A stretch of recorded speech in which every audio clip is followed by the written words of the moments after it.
Do you find now that buyers' agents aren't showing up for home inspections? Yes, actually, I'm finding that most agents don't show up for inspections. I get a lot of inspections where it's just me and the clients, and they're going like, where's my agent? And in the back of my head, I'm thinking your agent doesn't care about you. This is a big deal to that person buying the house. This might be the only house they ever buy.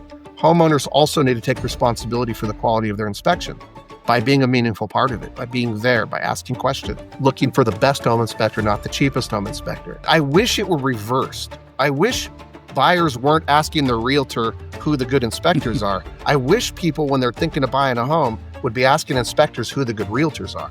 Amen. And to that point, that's why we're doing what we do right now. That's exactly why we're recording this video. And if you're listening to this and your kid is getting ready to buy a house or your grandkid's getting ready to buy a house, you should be sharing this video with them. What do you find are the most important elements in a home inspection? Almost every home inspector I know understands that water is the number one enemy. The more I understood that and the deeper I got, I started to realize that there was some really common root causes of these major defects. I started studying ancient structures and ancient building methodologies, went to Italy, Rome, Pompeii. You go to these places and you see, why have these structures stood for thousands of years when we can't get a home in America to stand up for 70 years? Preston Kincaid, welcome to our show. Hey, thanks for having me on. You know, we do have a shout out. There is a reason how we met. Yeah, one of my followers reached out to you guys, I guess. Alma Melvin. Alma Melvin 58459 is her screen name there on TikTok. But yeah, she reached out to you guys. Yeah, she said that she loved you and that you should be on the show. So here you are. So we listen to our subscribers. So if you're listening to this and you have somebody you want us to speak with, just comment and we'll do the rest. So how long have you been a home inspector? Well, full-time as a primary focus since just about COVID. So 2020 is when I kind of dove in head first. I've been doing inspections for a long time. I did my first inspection back in 2001. It was one of those things I never really took seriously. The story on how I became a home inspector is a little strange, but it was always just kind of a side gig. And then during COVID, I was kind of, trying to figure out where I wanted to go next. And I realized that home inspection was something that I really enjoyed. And, that was really kind of the direction I wanted to go. So that was when I dove in head first, started really working on growing the business and, making it my primary role. What did you do before? Wow. What haven't I done before? So I have a technology development background. I was in software development for a long time, was in marketing and advertising for decades. Raced motorcycles professionally. I've started over 100 businesses, so I've been self-employed most of my life. So there's a lot that I've done. How did you said that home inspections was something that interests you, but why? I mean, what was the main reason for you to dive into that? So primarily, the main reason that I love home inspection is because what drives me on a daily basis is helping people. And I know that sounds kind of like a pat answer, but I genuinely like helping people. And even within the inspection community, I help new inspectors. I help current inspectors. I have a program called Jumpstart, my Home Inspector Jumpstart series of videos, helping new inspectors get their businesses running. But when it comes to home inspection, these are almost always people's biggest investments.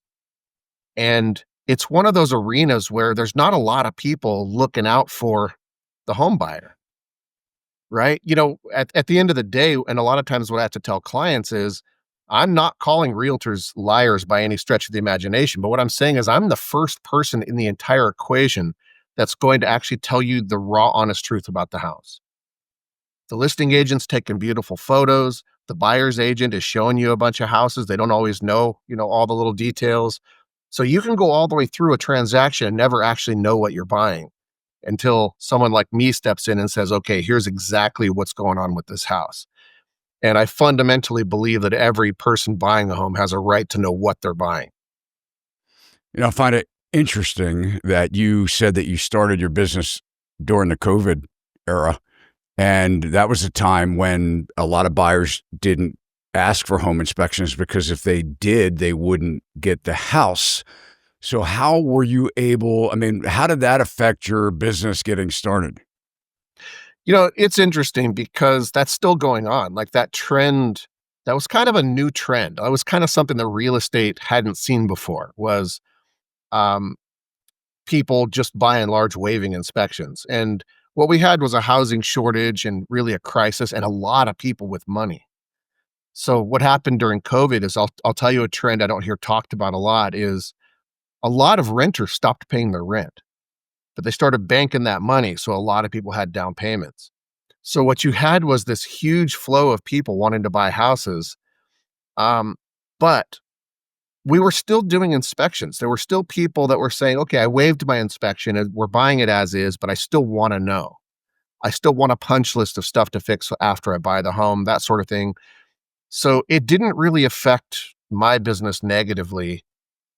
And I differentiate myself a little bit from most other home inspectors. I do things a little differently. And so for me, I was still busy. I was still in demand. And my very first year after COVID, 2021, I did 342 inspections. So it was Yeah. a busy year for me. Where do you get most of your work? It's morphed and changed. In the first 3 years, primarily it was realtor referrals. I really focused on building good relationships with good ethical realtors. That's where I got most of my work from. And then in my third year, I started doing more social media. And right now it's about a 50-50 split. I get a lot of realtor referrals still, and a lot of my work comes from social media. And then the two kind of work together. Realtor referrals, they usually give 3 or 4, inspectors, as a referral. But then a lot of times I'll win that business because they've seen me on social media or they go find me on social media. So it differentiates me.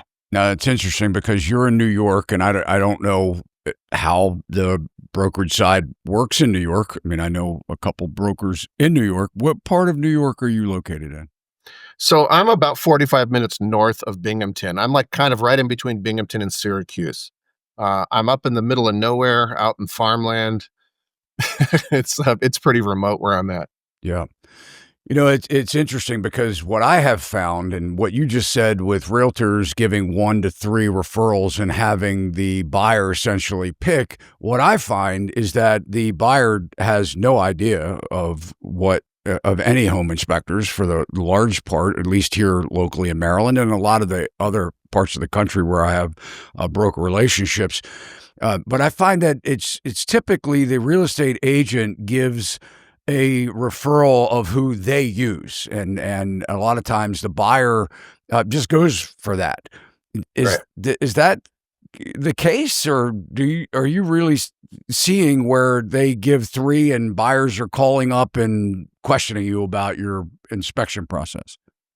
That's a really great question. And I appreciate the transparency in that question because what I find a lot of times up here, it's normal. And I think in some places it's required for them to give multiple referrals. Like they can't just say, here, use my guy, right?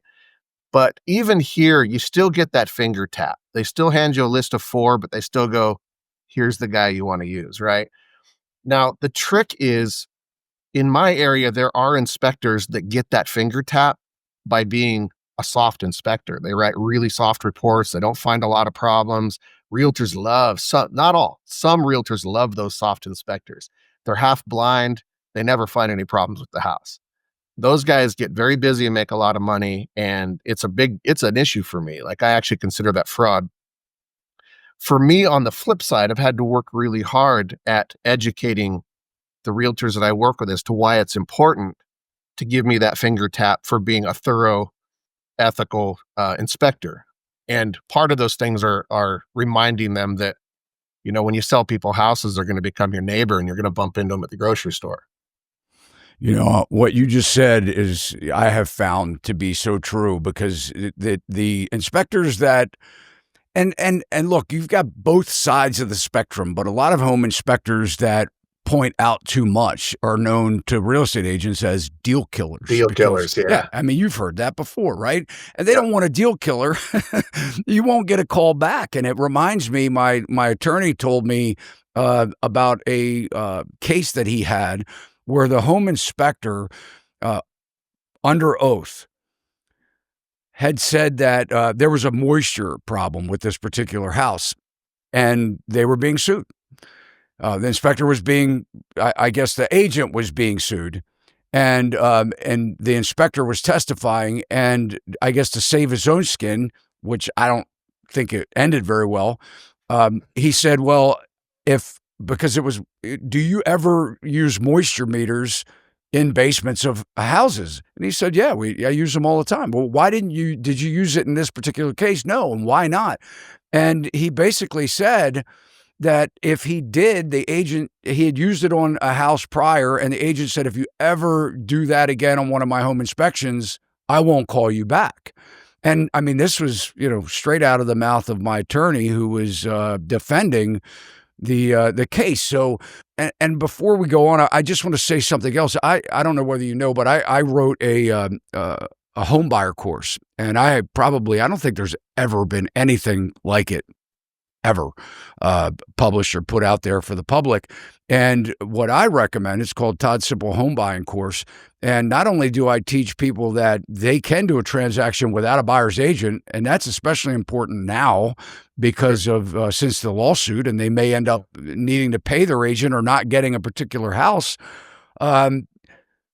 But I tell buyers to reach directly to home inspectors and do their own research. And I also, when I'm talking to home inspectors, I say, you know what, you're missing the mark. If you're depending on agents, you need to go to the end user, the buyer themselves, and have them call you direct, because you will be limited in the amount of business that you get if you're really doing what you should be doing. I mean, is that a fair assessment?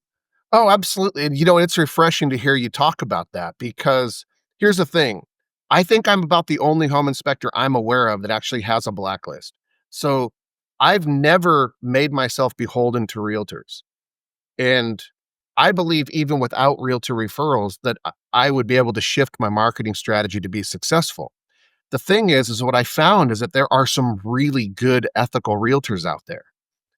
And what I've tried to do is align myself with those realtors. So I can tell you right now, my daughter runs my whole back office.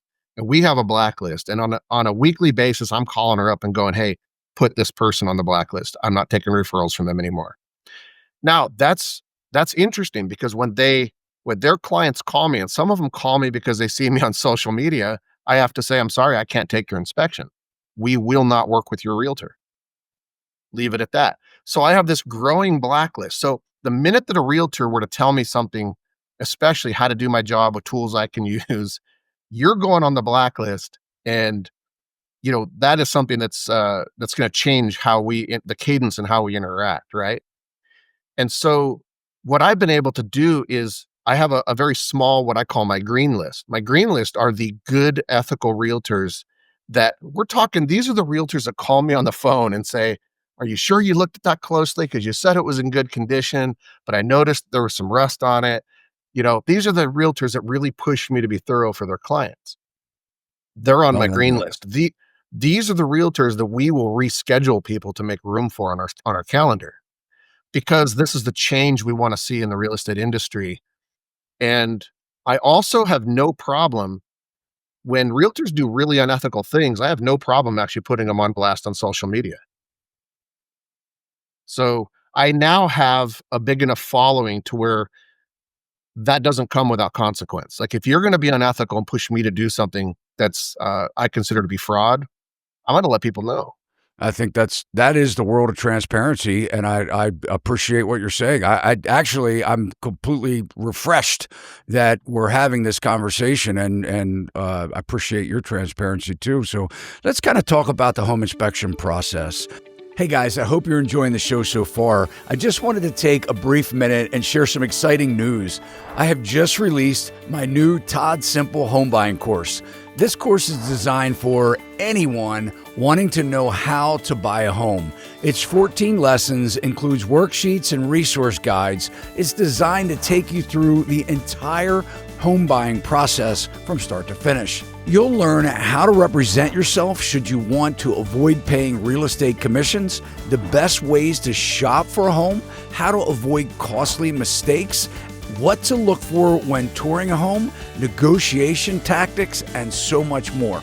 If you've followed me here on YouTube, you know that I am very transparent in my videos. In this home buying course, I hold nothing back. In fact, I would go to say that no one has uncovered the home buying process like I have. I'd even recommend this course to most real estate agents, as they will probably learn more about the home buying process than any other training that they've received. I've even made a way for you to gift this course to your family and friends. Visit saxrealty.education. The link is also pinned in the comments below. And for a limited time, I'm offering a 10% discount on Todd's Simple Home Buying course. Just enter the coupon code TODD when checking out. What do you feel when you're looking at a house? What is it that you focus on the most? What would you consider? I mean, I know all of it is important to let a buyer understand what they're buying. The purpose is not to kill the deal. I love great inspectors, and I have several here in Maryland. And the reason why I love them is because they're thorough, but they also say, look, this is what you're buying. This is what you need to budget for. They're not telling them not to buy the house or run for the hills, but they're being transparent and saying, look, this is really what you're looking at, and the cost that you may incur that could put you in a financial burden if you don't have the money for it. So let's kind of walk through the process. What do you find are the most important elements in a home inspection? Yeah, and before we move on to that, real quick, I just wanted to dovetail these two, because on the same flip side, there are deal killer home inspectors. There are guys, I get their reports on a regular basis. Realtors send them to me and go, what do you think? And I just look at it and go, wow, that's crazy. Like, that's really crazy. There are home inspectors out there that call out really crazy stuff. They're alarmist in their comments. Oh my God. There's one thing to be able to say that the handrail was loose and it could cause, it's a safety hazard. Or you could say the handrail was loose and it could cause human and suffering. Like there's a way to accurately, report this stuff without freaking everybody out. But, and I'm not saying to minimize them, right? So anyway, I want to say on both sides, there are definitely those elements, right? So I want to be fair. Not all home inspectors are the same. All right. As far as homes go, it's really interesting, the evolution in my methodologies and how I look at home inspection, because almost every home inspector I know understands that water is the number one enemy. Water is the root of about 99% of the defects and deficiencies we see. The thing is that the more I understood that and the deeper I got, I started to realize that there was some really common root causes of these major defects, right? So we get into homes, we see damaged foundations, we see settlement, sloping floors, mold growth. When you start getting into all these really severe things, they all trace back to kind of 2 or 3 basic elements. And where a lot of home inspectors will point at a foundation crack and go, you have a crack, I recommend repair, and then move on and say, look, I see mold, I recommend repair. What I've tried to do is step outside of that a little bit and say, these are all symptoms, and here's your root illness. This is what's actually causing all 10 of these things. And once I started realizing, I started studying ancient structures and ancient building methodologies, went to Italy, Rome, Pompeii. You go to these places and you see, why have these structures stood for thousands of years when we can't get a home in America to stand up for 70 years, right? And you realize they paid attention to grade and drainage management. Those 2 things are the single most important elements to a home. When water and precipitation falls out of the sky, where does it go? And if it is sitting or flowing toward that home, you are going to find 100 problems. If it is sloped away from the home and they're managing the water away from the house, preferably into your neighbor's yard, you know, you understand that, like, that's gonna be the way that house is gonna last a long time. And so it's really interesting because I start becoming a broken record, but the message needs to get out that you have to manage water away from your house, because if you don't, it's going to cause all kinds of problems, and some of them are health hazards. Absolutely. When you get inside the house, what are you looking for as far as the mechanicals? So my methodology, so I'll tell you my flow. I start on the outside of the house, and I always work counterclockwise. And I start at kind of a macro, view. It's like the 40,000-foot view. I look at the house. Sometimes you will get a sense of where those issues are instantly. Sometimes you see in my videos, I don't even get out of the car and I already know where the area of it, the area of concern is. You see one part of the house leaning, or the door frame rack, something weird. Um, so once I get around a house and then I start to look closer, I'm making mental notes. Yes, I'm reporting all the defects and deficiencies that I see, but I'm also building a story in my head about, all the things that I see. Once I get in the house, I'm the same. I start on the level, I turn right, I go counterclockwise right through the home. I work my way highest, and then I finish in the lowest spot. Now, for me, that's the methodology that makes the most sense, because that's how I build those mental notes as I go.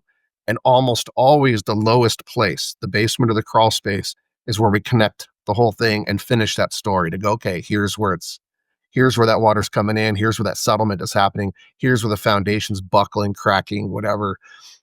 I can then begin to build that bigger story and go, that's why I saw that door frame leaning. That's why I saw, that foundation crack on the outside. What on the outside of the home, a vertical meandering crack might look really minor. And then on the inside of the basement, you see that there's a big, 3/4 inch gap at the bottom. There's differential displacement. When you see that, you go, okay, that little crack that I saw outside is now a much more significant issue, right? So that's my methodology, and that's how I look at the homes. And then what I like to do is to look at that and say, what's the solution? It's not just, here's the problem, good luck, call a contractor. How do you solve this? Like, how do you fix this? How severe is it? And I find myself saying quite often, this isn't that bad. Like, the house isn't going to fall down, but here's what you got to do, because this is only going to get worse. Right. And then we start stepping through all the things, and here's where it's primarily happening. And um, so I do like to be solutions oriented in how I report, and to give people the understanding that these things are usually fixable, that they're almost always fixable. It's just a matter of how much time and money it'll take. And then they just have to gauge whether that's within their expectations, within their budget, within uh, you know, their desire to continue with that purchase. Most of the time they do.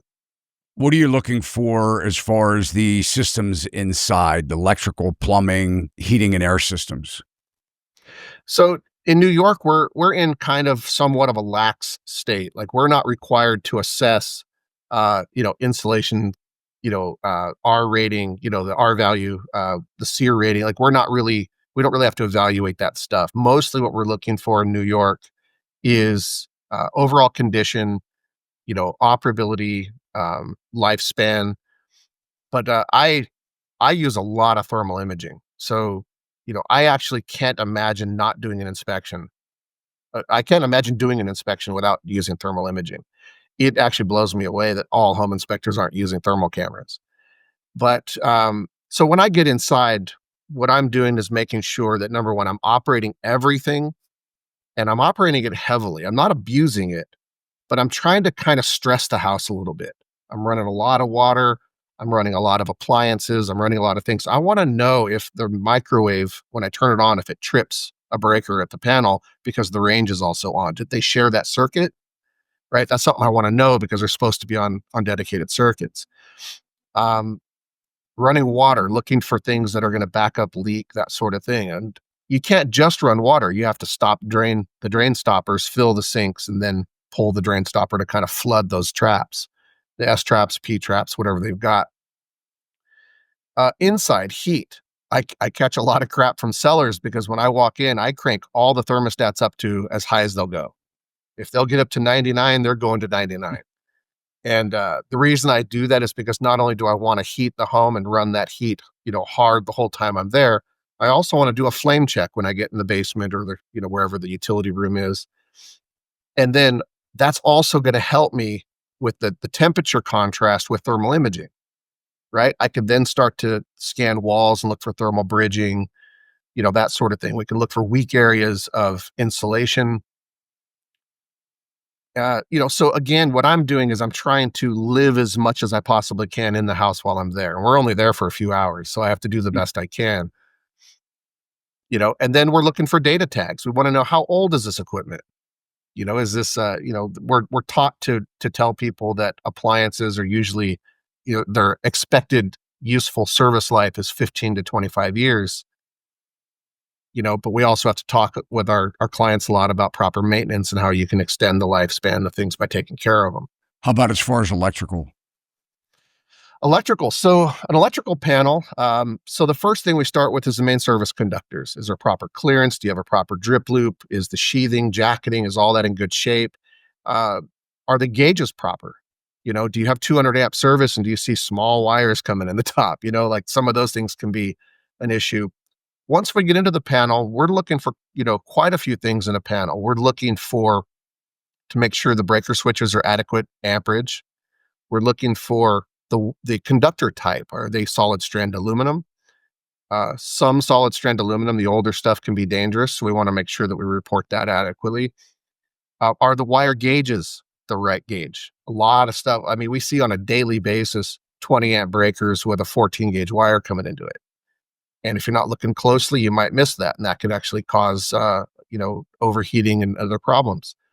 I use thermal imaging in the panel. Is there a breaker that's showing up real hot for some reason?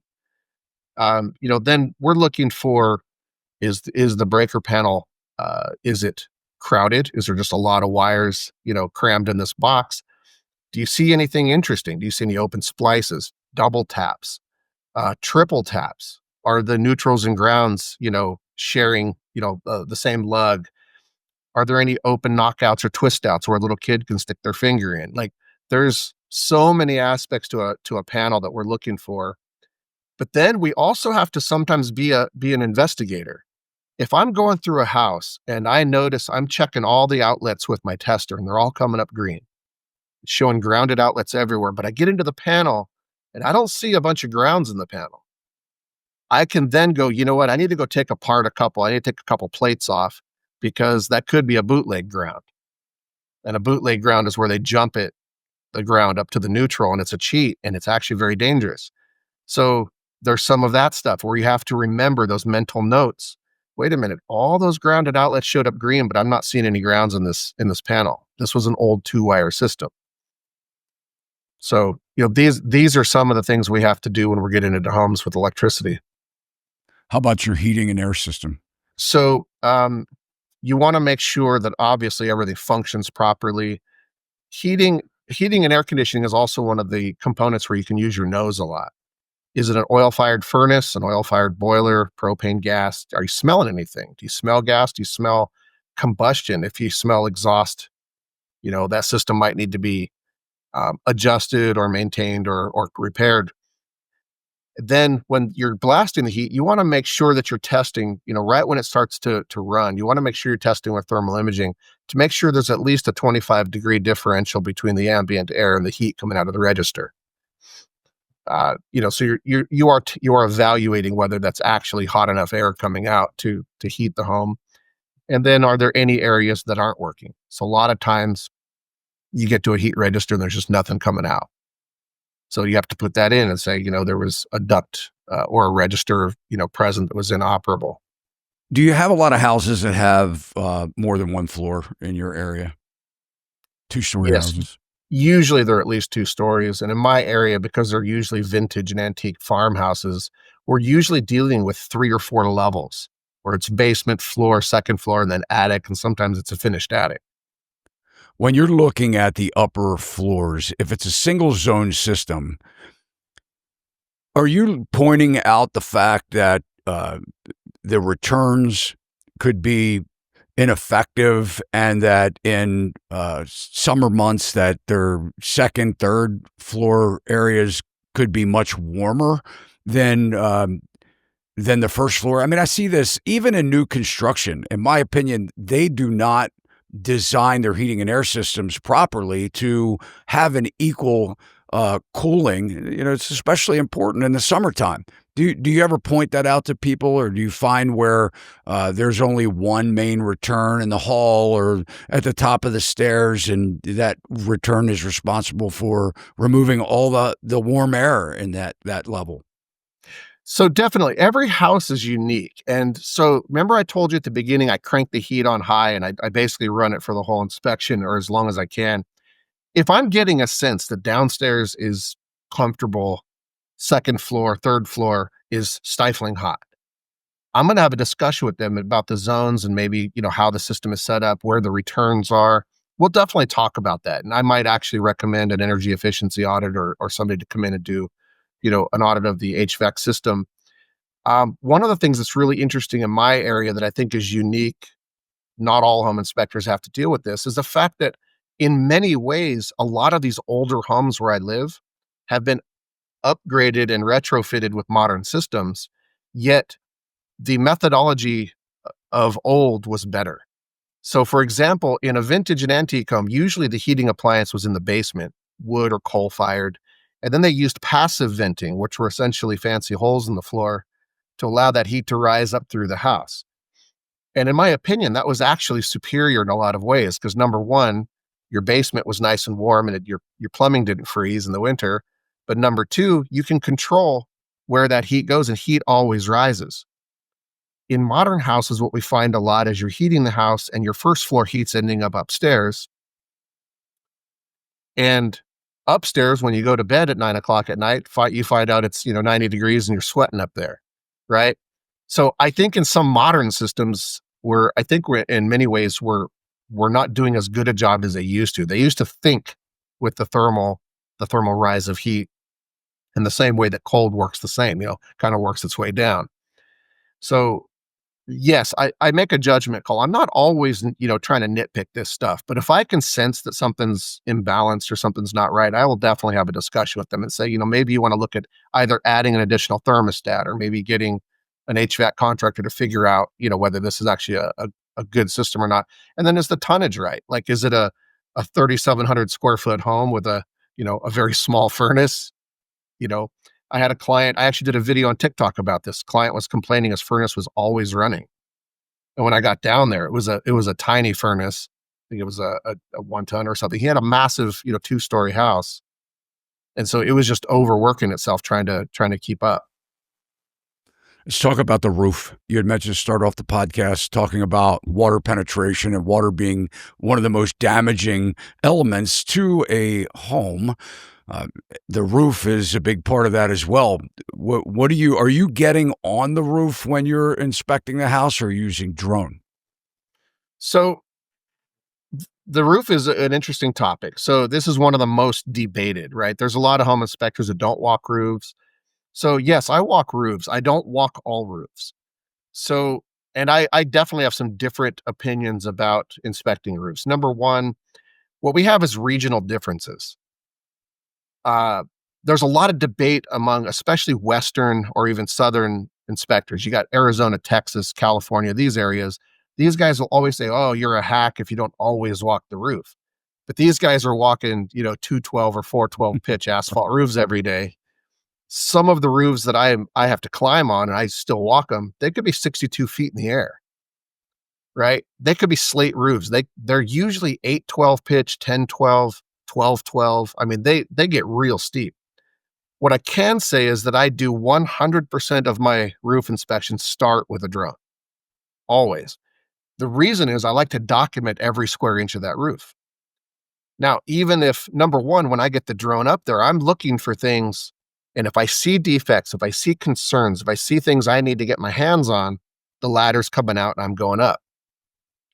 If I go over a roof and either it's in great condition, I don't see any problems with it, and it checks all the boxes, then I'm probably not going to walk that roof. Why? And this is an area of contention.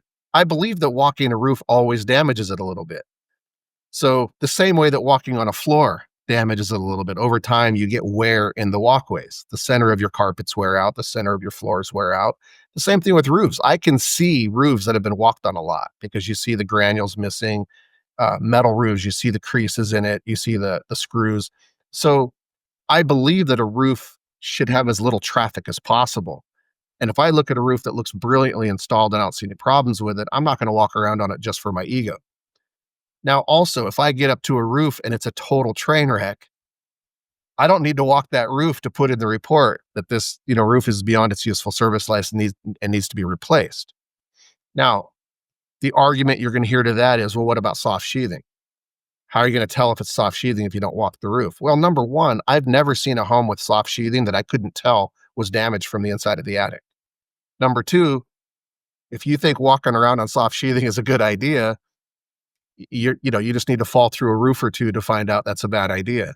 So soft sheathing, you can almost always see it. Even visually from the outside, you're going to see dips, deflections, curling. You're going to see the signs of that sheathing isn't good. So yes, I walk roofs. Yes, I use a drone every time.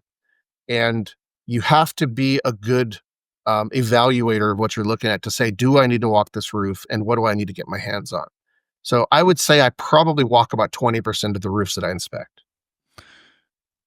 And I completely agree with you on, I mean, you're not going to put your life at risk walking a, 812 or 1012 or Right. 1212. I mean, they're not considered walkable roofs. I mean, they're, Right. and I, as a contractor of 35 years, I know they're different pricing, installation pricing or replacement pricing based on the pitch of the roof, because if it's not walkable, the contractor is going to give you a premium price because they've got to tie off to even get on that roof.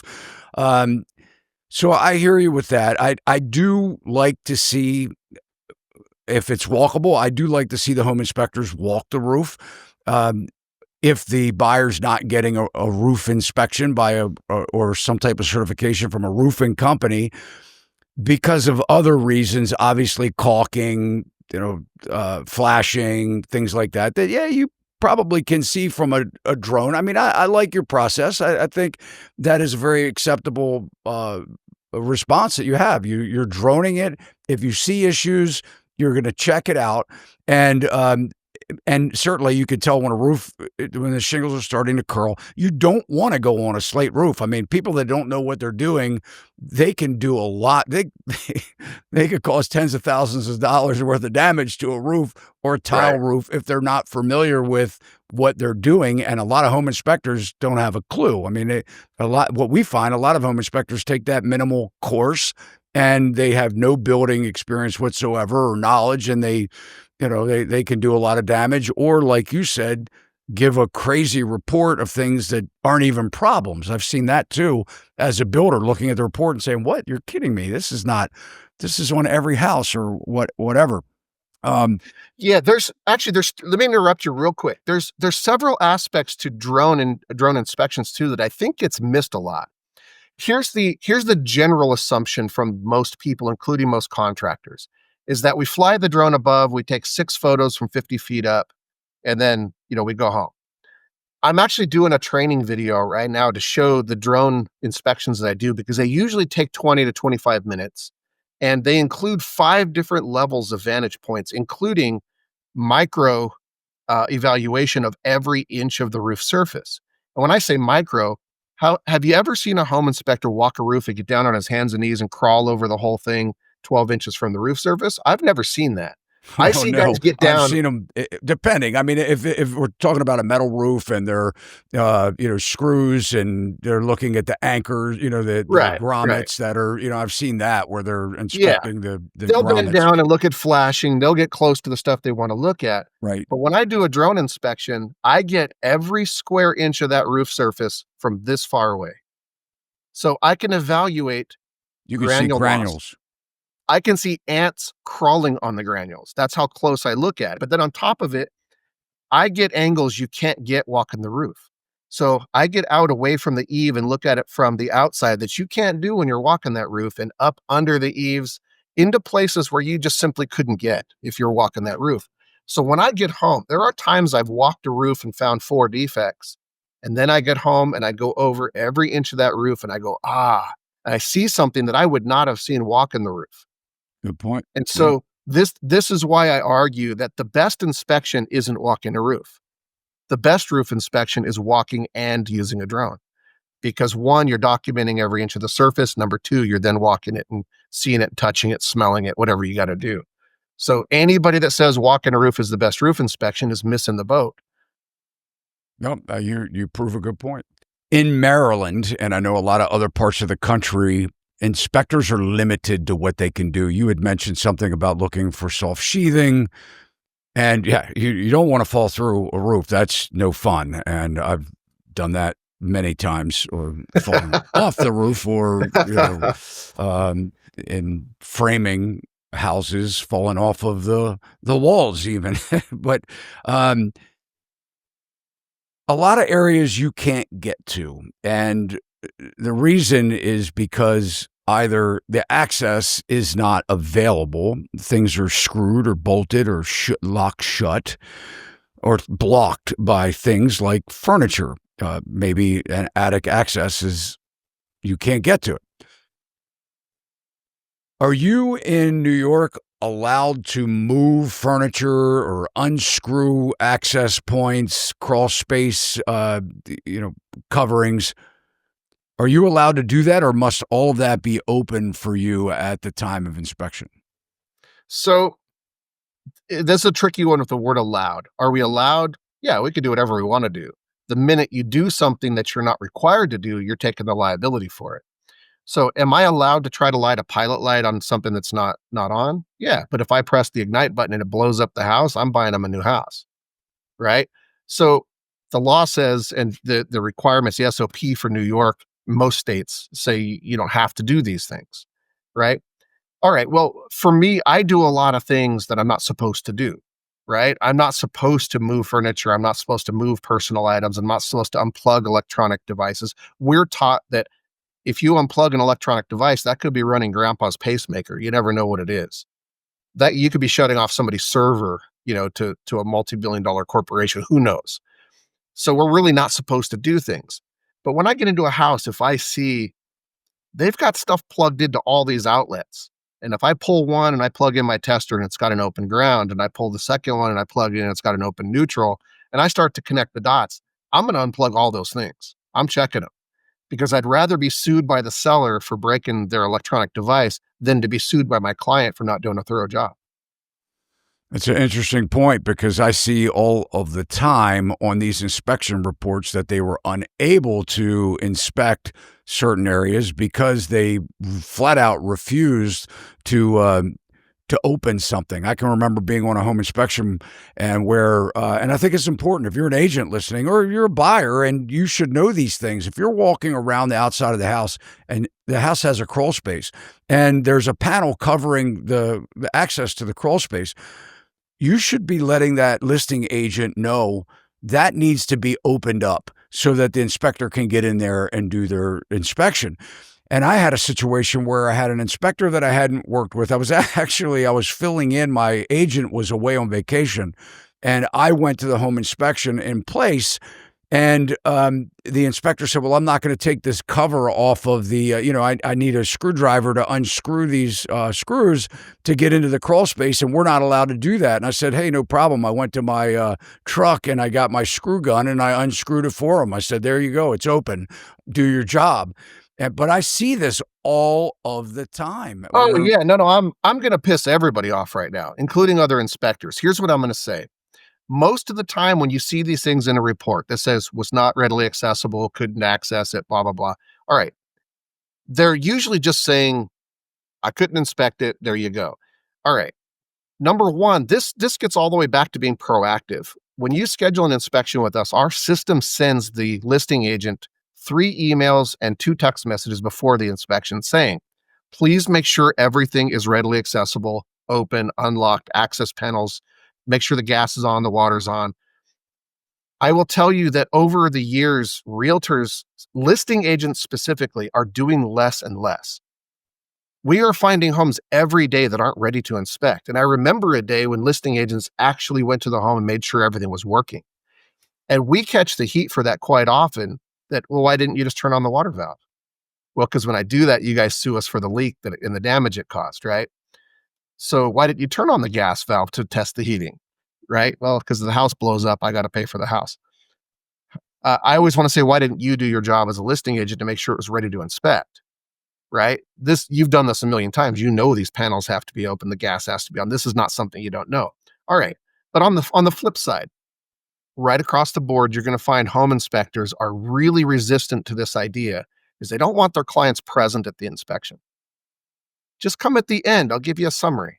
You can take a sip off a fire hydrant. I'll try to give you a 3-hour inspection in 10 minutes so I can run out the door and get to the next inspection, right?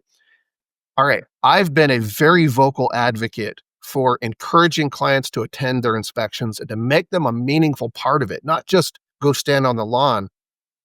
No, I want you to go with me. I want you to shadow me and ask me a million questions along the way. And I'm going to explain all this stuff. And guess what? When I get to that panel that has 6 screws in it, it's really hard for me to tell you I can't take that off. The accountability is there. That client is going, what about this? You're not going to go in there? Yeah, let me go grab my screw gun. What, you're not going to take this off? Yeah, I'll pry this open. I make jokes with listing agents present where I say, listen, if I can't get it open, I've got crowbars and hand grenades in the car. I'm going in that space. So I'm somewhat of a rebel in that regard where I'll take on the additional liability. I'll get sued before I will do an inferior inspection. Now, are there times I have to say it wasn't readily accessible? Yes, it happens all the time. If I get to a panel and there's 55 screws, 2 bolts, and a padlock on it, there's a limit to what I'm going to do. I'm not going to stand there for an hour and a half disassembling the house.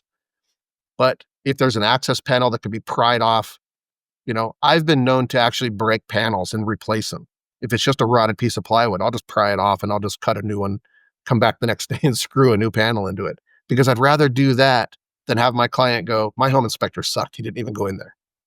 Well, you read my mind when you were talking about home inspectors that do not want the buyer to shadow them. And I can remember, I've been in this business for a while. I remember back in the day, and this is really, COVID changed so much and for the worse, right? I mean, it's what happened was it was an excuse then to want to be in the house all by yourself, not have anybody around you, right? But this is still continuing today. Back in the day, the way the home inspectors handled the inspection was the buyer would follow them around the house, ask questions, but it was more of an educational process. Like, okay, this is home ownership. This is what you need to look out for. These are what I'm looking at. This is why. And it was really an educational process, especially important for first-time buyers that they've never owned a home before. But since you're exactly right, inspectors will say, well, you just hang out here or whatever. You get on, if you brought your laptop, you could do your work or whatever. I'm going to be 2 hours, 3 hours doing the inspection, and then I'll get you in the last 15 minutes and go over the problems or any issues that I see. And so I'm so glad if you're a buyer listening to this, make sure when you're vetting out your home inspector that you're asking exactly what Preston's saying here, that he does is bring you along for the experience. Do you find that, 2 things I want to talk about. First, do you find now that buyers' agents aren't showing up for home inspections?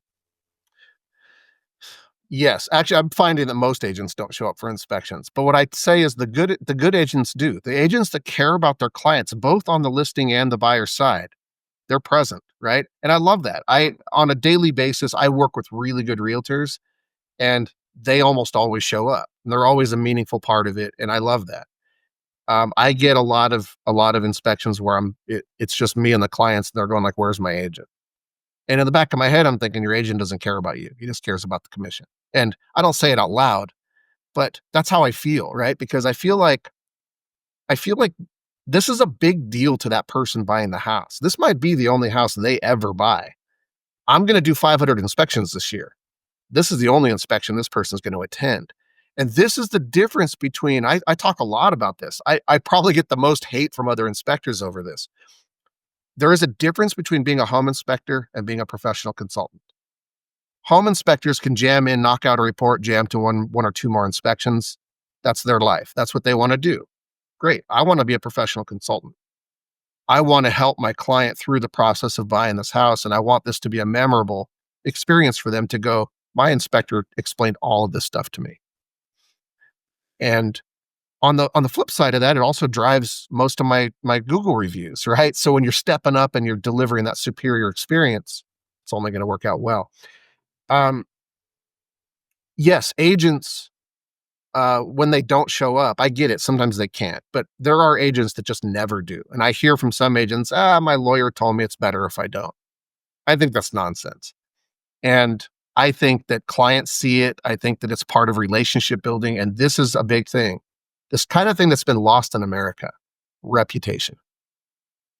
Well, I mean, what do you get paid for is my question. I mean, the licensing, they teach you, bring a ready, willing, and able buyer to an available house sale. And that's it, right? That's what licensing teaches you. But business and relationships should teach you something different about your business, and being there is very important to care what you're doing, right? And to be able to advise. I mean, to be fiduciaries, we should be advising our clients and reminding them, oh, remember this, or you're going to need to budget for that. Is this still something that you want to move forward with? Are you comfortable with it? That should be advice from the attorney.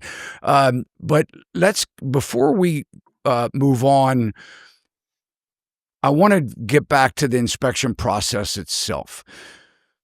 When is it that you see, in Maryland, we have an inspection addendum where the buyer selects which inspections they want, right? Structural inspection being what you do, the general inspection.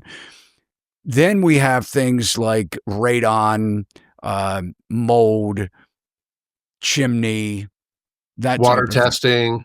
Yep. Water, if it's private, well, septic, yes. Yep. When you're in a house, when is it that you call for somebody else to come in? And so what are some of the items where you're looking at and recommending further evaluation from that specific profession? All right. So generally speaking, home inspectors are considered to be general practitioners, right? We're generalists. So in a healthcare analogy, like we're the general practitioner. I'm not a spine specialist. I'm not a brain surgeon, right? I'm not a I'm not a neurologist. So what we're doing is looking at things and then recommending professionals if we either think it needs repair, improvement, or further evaluation. Okay. So my reports are very different than my verbal narration. And this is another reason that I really encourage clients to be present. There are things I'm supposed to do in a report. And there are things that I do verbally that are different. I will tell somebody, look, I got to recommend further evaluation or repair of this. Frankly, if this were my house, I'd probably leave it the way it is, right? What's an example of that? S-traps under sinks. I see them every day. Where I live, most of the plumbing goes into the basement, so I see S-traps all the time. The old chrome S-traps had a very deep sweep to them, and they will siphon and they will go dry. Yes, I will give you that. The newer S-traps have two sharp angles built into them that create turbulence. And I have done my own independent testing. We actually did a video where we were pouring 5-gallon buckets right into these S-traps with different lengths of pipe connected to them. We could not get them to siphon. So I have to tell people all the time, look, this is going to be in the report. I've never smelled septic gases in a house that had these types of S-traps. It's improper. If you want to replace it, by all means, go ahead. If this is my house, I'd probably leave it.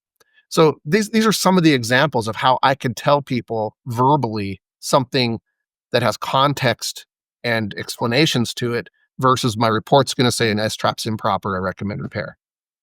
I recommend installing a P-trap. So we'll get into certain things like temporary jack posts, right? I have to say I recommend, replacing these with a proper lolly column or a permanent support. However, there are instances where I see jack posts being used in an implementation where I know the issues that they have with them are never going to happen. It's a perfectly dry basement. They've got it on concrete footings off the ground. These jack posts are probably fine. They've been here for 30 years. If you want to replace them, go for it. But I'd probably leave these if this is my house. So you were asking, how do I handle that? It really depends on what we're looking at. There are times that I get to something where I don't know. If I look at it and I go, here's what I see. The observations are, I see a crack, I see this problem over here. I think these might be related, but truthfully, only somebody that knows the you might need a geotechnical engineer for this, right? You're going to have to figure out whether this is permeable soil, whether this is a water table issue. So there are times I have to just say, I recommend further evaluation by this particular kind of professional. I have one small advantage, which is I have experience renovating and releveling and working on vintage and antique homes. And I also have a home improvement company where I do this work. So there's a lot of times where I can say, look, I got to recommend, you know, evaluation by a foundation contractor or a structural engineer. But in my experience, this has been the solution for it. So I can kind of draw from both sides and give the proper recommendations. Yeah, well, you're an anomaly. I mean, that's, it's kind of one of those things where we don't see this very often. But when you're recommending things like chimney inspections, I mean, you're not doing chimney inspections, right? So I'm chimney certified through Internachi. I do chimney inspections. I will actually even do, camera scopes of the chimney flue liners and, these sorts of things. I do septic dye tests, sewer scopes, septic scopes, open tank inspections of the septic. I do water testing, radon testing. We will send out lab tests for things like asbestos. I don't do mold personally, and that's just a choice. I have a very specific reason for that, but I do recommend assessment by a licensed mold assessor quite often. What time period do you see mostly? I want to talk more about agents in the process and what buyers should be doing to protect themselves when they're hiring home inspectors. But before we go down that road, tell me about what your average time is to have a home inspected. So an agent a buyer signing a contract, most of the time through a buyer's agent. The buyer's agent's recommending a period of time, whether it's called an inspection period or any type of period, contingency period. I mean, each state handles things differently. Do whatever you want within the time, contingency time, or you have to list out all the inspections that you want, but I still need a date of how long this is going to take. What are you privy to that information? Do you know what agents typically recommend? So in my region, it varies, but it's usually between 7 and 14 days. I know some areas it's tighter than that. I hear from other inspectors, sometimes they only get 3 to 5 days, to get this stuff done. But people usually let me know. And we do ask that question when they call. Like, are there any deadlines or any contingency periods we need to be aware of? So we're asking that up front. Yeah, and I just want to make a point here that if you find an inspector like Preston that you like, and if you're an agent, and that will be your go-to guy, not because for any other reason, but he does a great job and he protects your client because it's his client too. But the shorter the contingency period is going to have you going down a list of numbers to where now you're not necessarily, because the good inspectors are busy. But if you're an agent out there and you're telling your client that you can have a home inspection contingency within 3 to 5 days, they're doing you a disservice because you cannot find a good, reputable inspector in that time period, or they're not busy. For why? I mean, why wouldn't they be busy? But it's sort of the listing agent is going to squeeze you. You need to be a good negotiator, or if you're a buyer, you need to put your foot down. Because if an agent's saying 3 to 5 days, you need 10 to 4. I don't even like 7 days because you have weekends involved in there. You should be looking for 10 minimum, 14-day ideal contingency or inspection period, and put your foot down.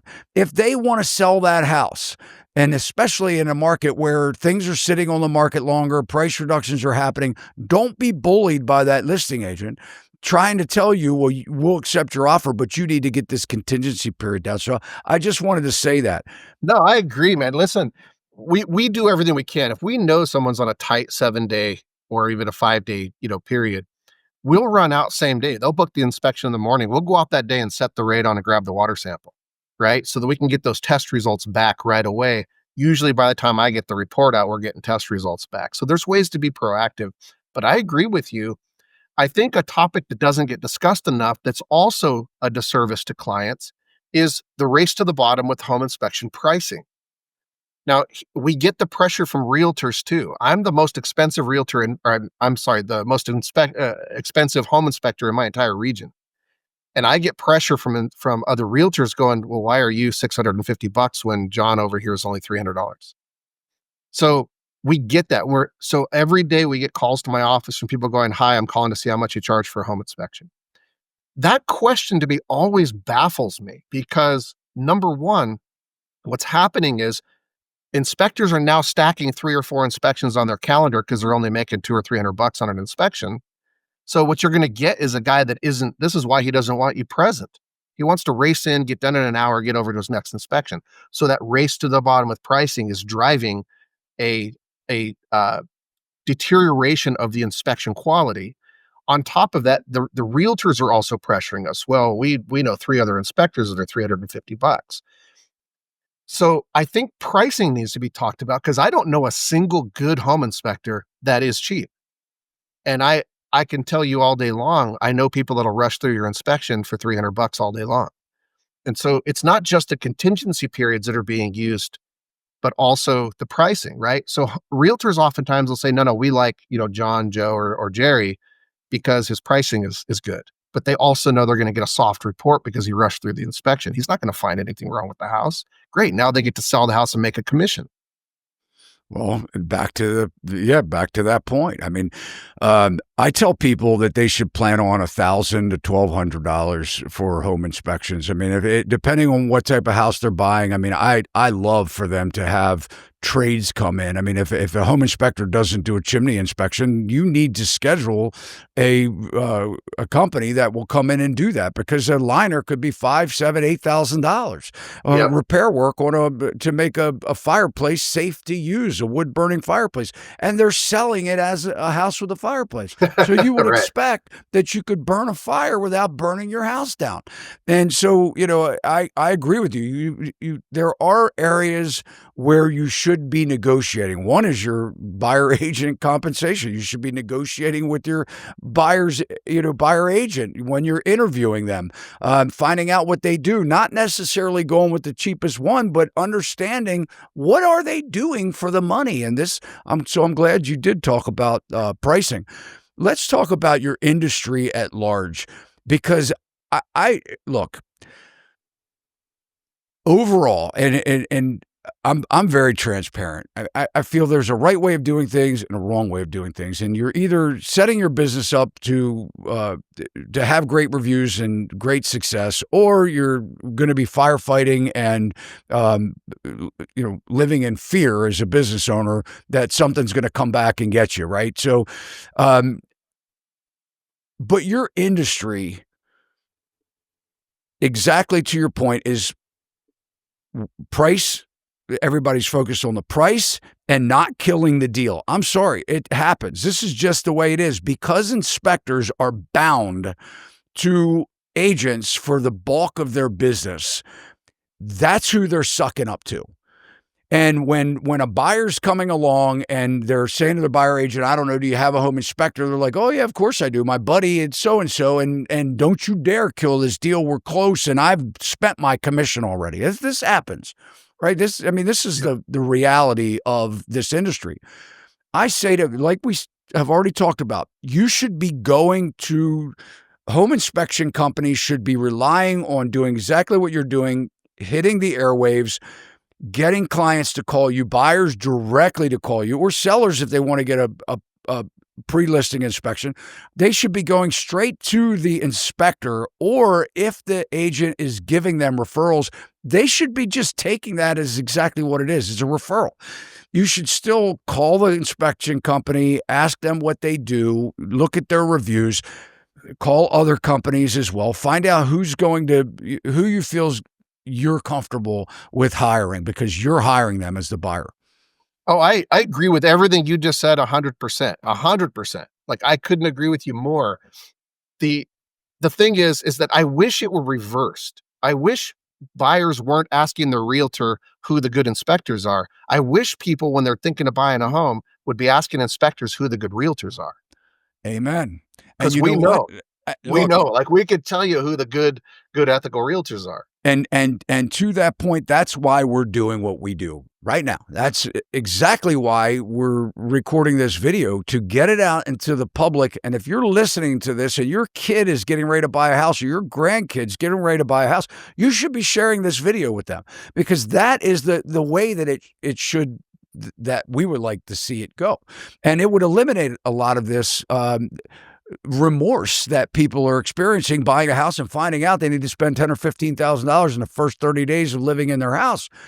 But let me ask you, overall, if it were the other way around, where buyers went directly and found their own home inspectors and did not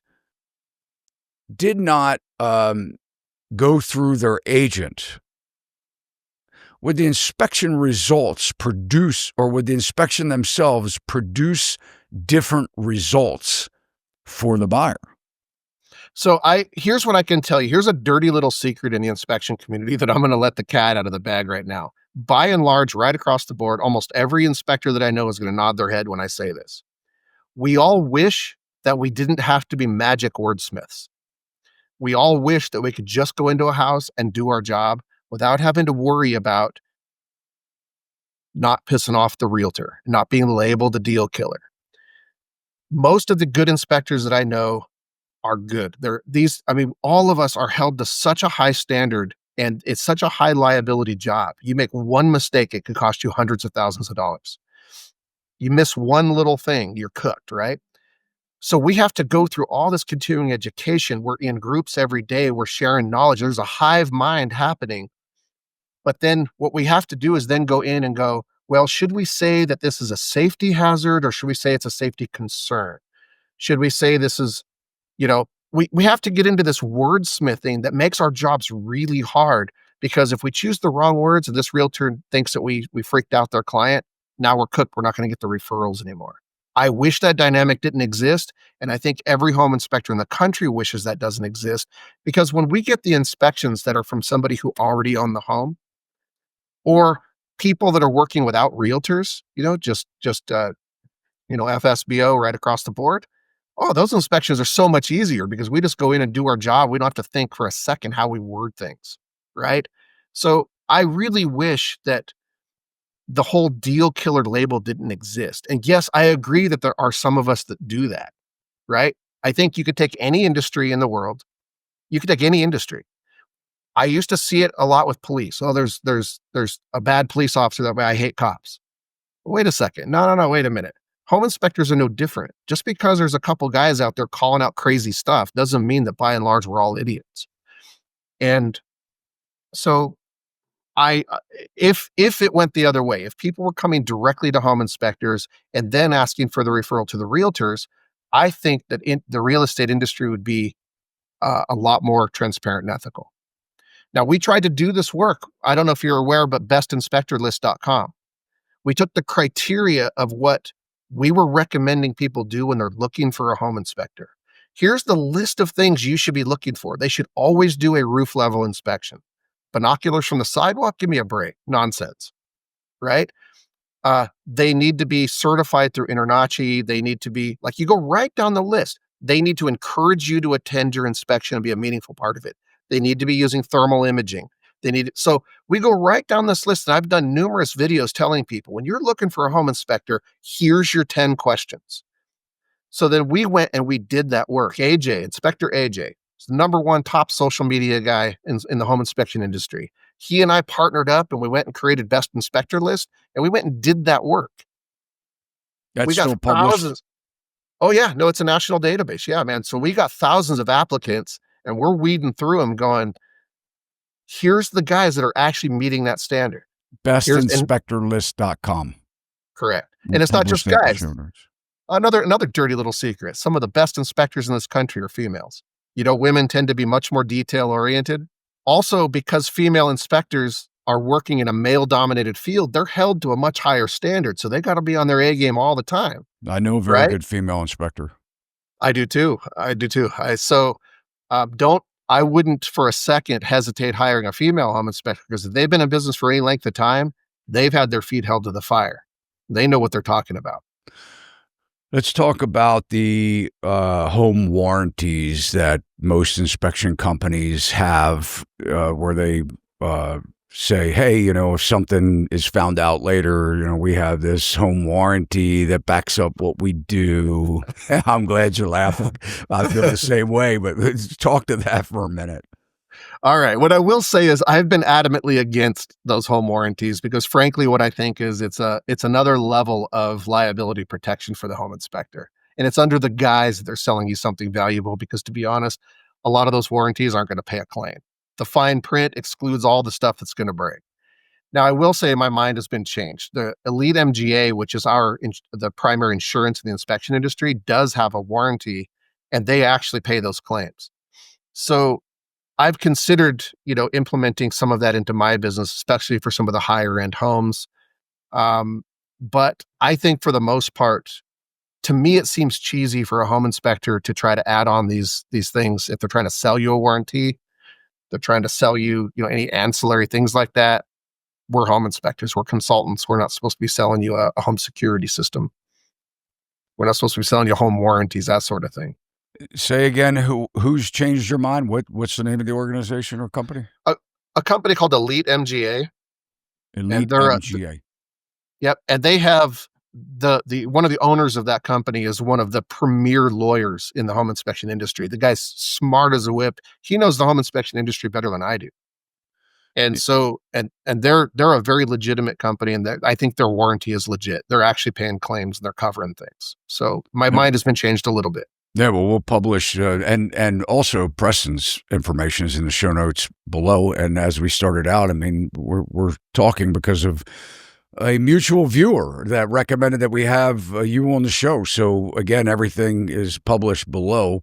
Reach out to Preston, follow him on Instagram, YouTube. He has a YouTube channel, TikTok. He's hitting them all, and so do we. Do you find the inspector's contract?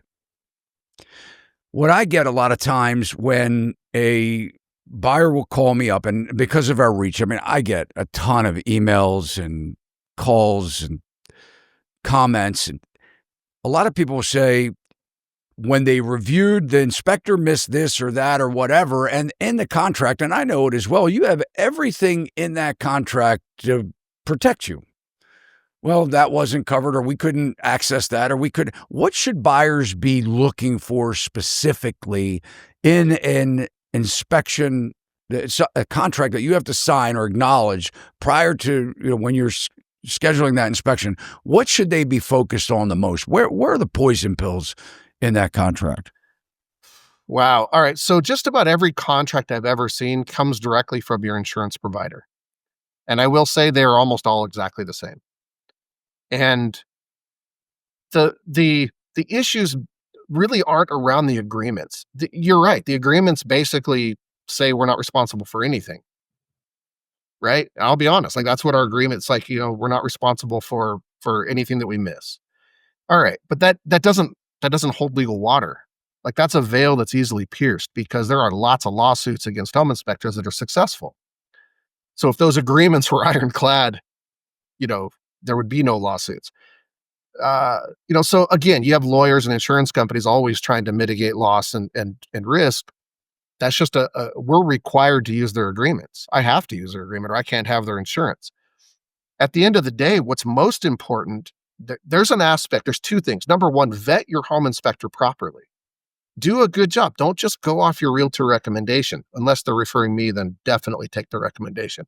But I'm joking, but do your due diligence. Make sure that they have recent Google reviews and they're good. Make sure that, these people are certified. But at the end of the day, you want to know the one thing that I think drives the most lawsuits, the most threats of lawsuits, then is the fact that the people don't read the reports. It's not about the agreement. The agreement can say, I'm allowed to go kick your baby. That doesn't mean I'm legally allowed to go kick your baby. You know what I mean? Like an agreement can say anything. In the real world and in the courts, it's different.